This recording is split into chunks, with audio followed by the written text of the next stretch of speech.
Anne-Christine. Bonjour Laurent.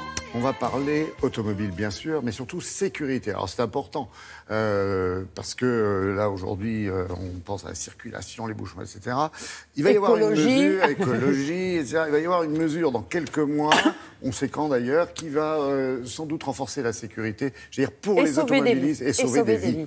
À partir du 1er avril 2018, tous les véhicules vendus en Europe, c'est une directive européenne, devront être équipés de ce que l'on appelle l'emergency call ou l'appel d'urgence. C'est un petit bouton dans la voiture. C'est un petit bouton dans la voiture. Alors, le système n'est pas nouveau, cette technologie n'est pas nouvelle, puisque plusieurs constructeurs le proposent, notamment Peugeot et Citroën le proposent depuis 1993. Mais ce qui va être nouveau, c'est que tous les véhicules, les nouveaux véhicules vendus en Europe, ça ne sera plus une option, seront équipés de ce bouton et ça va permettre, comme vous le disiez, de sauver un certain nombre de vies. Donc, l'explication du fonctionnement de ce système avec le président du syndicat national des sociétés d'assistance. Ce bouton d'alarme aura plusieurs vocations. D'abord, répondre en cas d'urgence vitale, un accident très grave par exemple qui provoque le déclenchement de l'airbag. Eh bien, ce bouton déclenchera immédiatement une alerte sur les services d'assistance. Et deuxièmement, ce bouton aura aussi une fonction manuelle, c'est-à-dire que si l'automobiliste a un problème, par exemple un malaise, mais qu'il a le temps de se garer, il appuiera sur le bouton pour déclencher les services d'urgence. Et puis, le bouton d'alarme doit permettre aussi de prévenir qu'on a vu un accident. Le véhicule qui déclenche cette alarme est géolocalisé. Il y aura immédiatement l'appel à une plateforme qui saura quelle est la nature de l'appel, qui saura où est la voiture, dans quel sens de circulation il faut aller. Et donc les secours seront beaucoup mieux orientés, beaucoup plus rapides. C'est ça l'utilité réelle du bouton d'alarme d'urgence des voitures.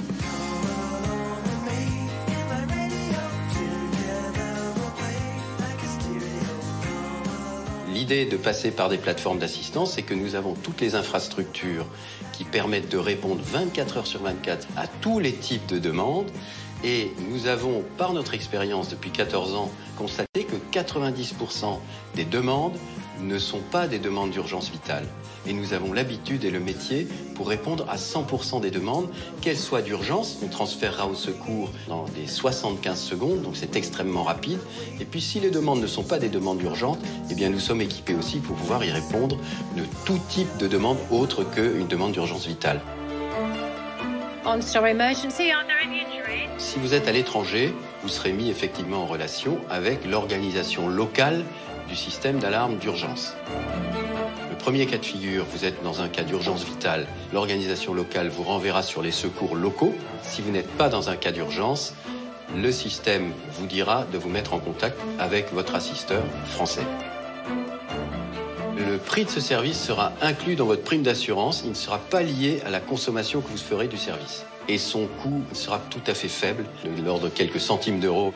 Donc le consommateur n'aura pas de surcoût pour avoir droit à ce service.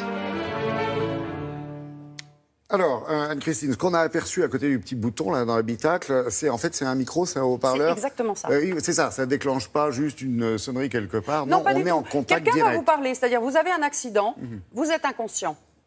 Il y a eu donc un airbag qui s'est déclenché, la ceinture qui s'est tendue, on a détecté un choc. La plateforme d'assistance va vous appeler dans la voiture. Soit vous dites, écoutez, non, j'ai juste un airbag déclenché, je n'ai rien, tout va bien, etc. Soit vous ne répondez pas. Oui, donc ils estiment... Un petit peu moins bien. C'est moins bien. Ils estiment que donc vous n'êtes pas conscient, ils vont envoyer les secours et surtout ils vont savoir où vous vous trouvez exactement et dans quel sens de circulation si vous êtes par exemple sur l'autoroute.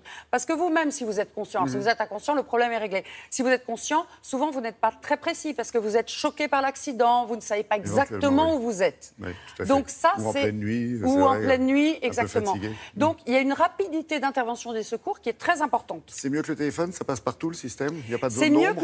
mieux que le téléphone. Et puis le téléphone, vous savez...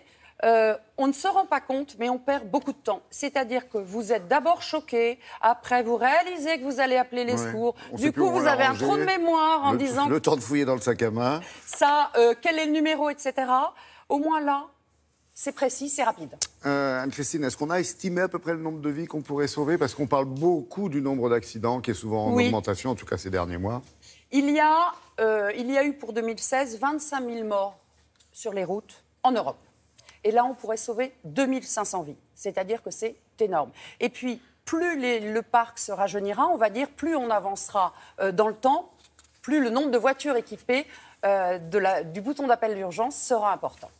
Merci.